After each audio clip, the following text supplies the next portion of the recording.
I can understand. Spam risk phone call.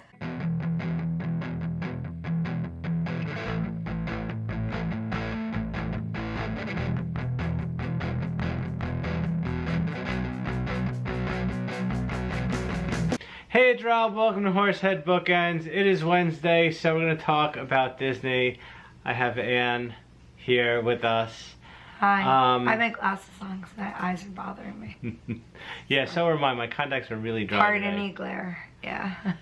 So before we get into what we want to talk about, the first thing I want to bring up, which I haven't even discussed with Anne yet, but there's been a lot of talk online about people being extremely rude to cast members, and it's really something that it's gotta be, if you see something, say something. That's not cool. These people bust their butt to provide you with a really good experience, and yes, I know it gets hot in Florida. For the amount of hours in the heat that they work in, every cast member that I've ever come across has really been truly wonderful. The nicer you are to them, the more likely they're going to do that. But meanwhile, chances are they really can't control whatever it is you're angry about. So just, you know what, be nice to the cast members, and you know what, if they do a good job, I mean, throw them a cast compliment out on Twitter. If you see a cast member, thank a cast member. Even the monorail driver, I don't know if we can find the photo. If we can, maybe Rob will put it in here.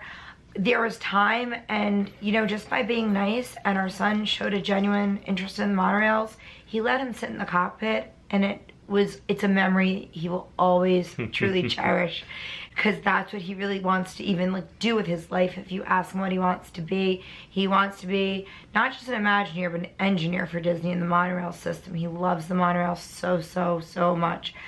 Today's topic is going to be what's your Disney red line? Meaning, what is a line that Disney's gonna cross for you to actually turn around and say nope? Or maybe not say nope, but to really like lose faith and be very upset and really become somebody that's out there petitioning and complaining and really like upset about it. Generally, Disney knows best. You know, things do get old, things do get worn out. I know in a previous video when we were talking about the Epcot changes when they were announced at D23, as much as I love old Epcot and there's a special place in my heart, I also definitely feel sad when I see it. I feel like it does need love, it does need refurbishment. And I kind of have faith, I do have faith in Disney that they're gonna do the right thing by it. Does Disney always do the right thing or make the right choice? No, but what would be your red line? For me, my red line's been discussed before, and there has been petitions, and that is Hollywood Tower of Terror. And number one, at least the one in Florida. And number one, it's my favorite ride of all time. I love the theming. I think it's an absolutely beautiful ride. It does so much more psychologically besides just a drop, but you do get the thrilling drop. It's also sort of the ride that saved Hollywood. It was also the ride that saved DCA. And when they rethemed it out there, now I have not ridden the California version, so disclaimer on that. First I was upset just to see the ride change. Now that they're moving towards this whole push towards Guardian of the Galaxies, and what are they calling them, the Guardian Academies? Oh, the Avengers Academy. Avengers Academies. But it fits. It fits fits out in California. When you look down that Sunset Boulevard section of Hollywood Studios, which is now called Hollywood Studios. Yes, it was MGM Studios. Some people still call it MGM. That Sunset Boulevard section was meant to look like California. And because Florida also has palm trees, it kind of does. And you have this beautiful, eye-catching, draws you to the back of the park structure. However, in California, you can kind of walk out onto the streets. You can tour LA, you can tour downtown parts of Hollywood, and find these structures that the ride was actually based on. For me, in Florida, that makes it special. I understand if they change it from spooky, horror, haunted elevator ride to Guardians of the Galaxy, that's gonna be...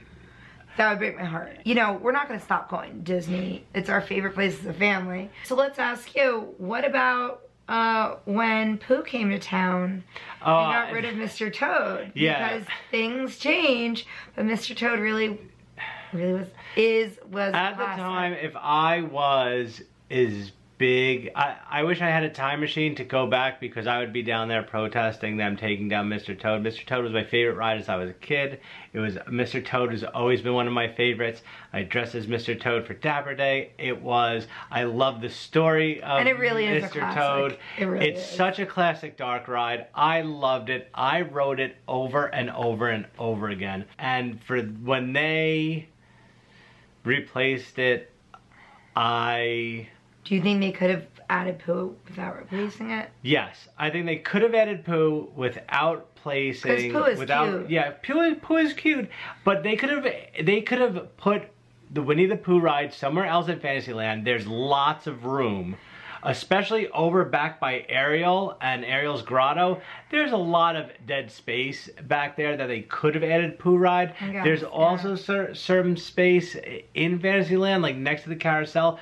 They did not have to get rid of Mr. Toad's Wild Ride. They shouldn't have got rid of Mr. Toad. You're also not Imagineer and looking at the maps, but... I don't care. I don't care. I've played Tetris before. Right. I would have to say that my red line would have to be if they changed Pirates or Haunted Mansion drastically, that it takes away from the original ride. I know the changes they made in Pirates when the movie came out, people were upset about. People weren't happy about it. But they didn't drastically alter the ride. And, okay, times are changing. People are progressing. So, yeah, there's certain things that change. Like Red. They got rid of Red. The political correctness, people still get upset about. Did they need to? Maybe. I mean, no offense, dude. It's kind of not cool to sell women. I'm just saying. I get why they changed it. Did they have to change it? No. Does it take away from the ride? No, it doesn't take away from the ride. What would Walt do? And, I do think we need to get away from that because... However, there's actually a quote that goes against that, because people always ask, well, what would Walt do? Well, yeah, there is a quote that goes against it. Do you know it? Go ahead. I don't know it. It's something about moving forward. Where's Johnny? We could go wake him up. I guarantee he knows it. He quotes Walt a lot. We keep moving forward, opening new doors and doing new things because we're curious, and curiosity keeps leading us down new paths.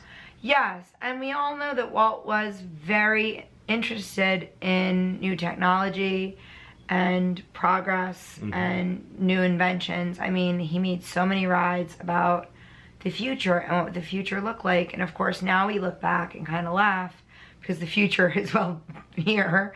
You can only cling to a 1960s, 1950s really, vision for so long before it does become outdated. And Walt wouldn't want things to be outdated. He'd want things to move forward. He'd want things to constantly progress and get better and everything.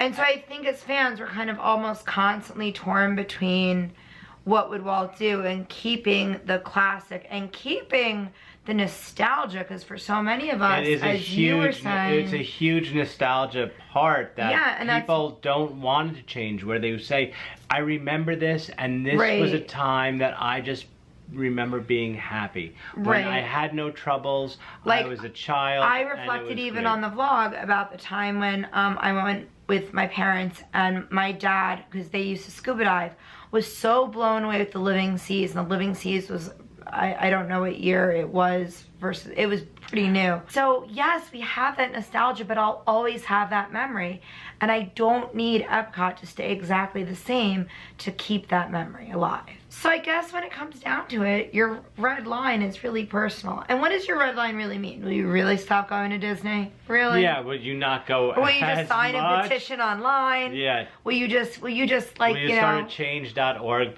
petition? Or will you just, get cranky in Disney groups? And and yell about it about it on the internet abyss.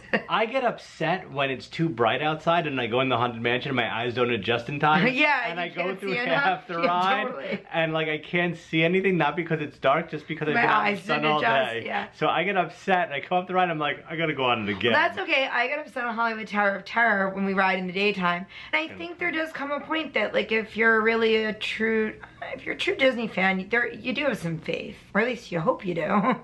Or then you'd hate every time Disney announces anything that's going to change. Like, we're going to move that popcorn stand over there. Well, don't cry about it. It's progress. And I think that's what Walt would have wanted. Mm-hmm. Yeah, I think that's a good way to put it. If you like the video, give it a thumbs up. Also, comment below. Also, please click on subscribe because you get notified whenever I upload some new videos. Any questions or comments, like Ann said, please post them below and we'll get back to you. Yeah, what's your red line? Yeah, like, and Mickey pretzels is another one. Like, if they get rid of Mickey pretzels, forget it, I'm done. You're done, I'm Universal. I'm going to Universal. Stop, no you're not. Oh yeah. Alright, well, thanks. Talk to you later.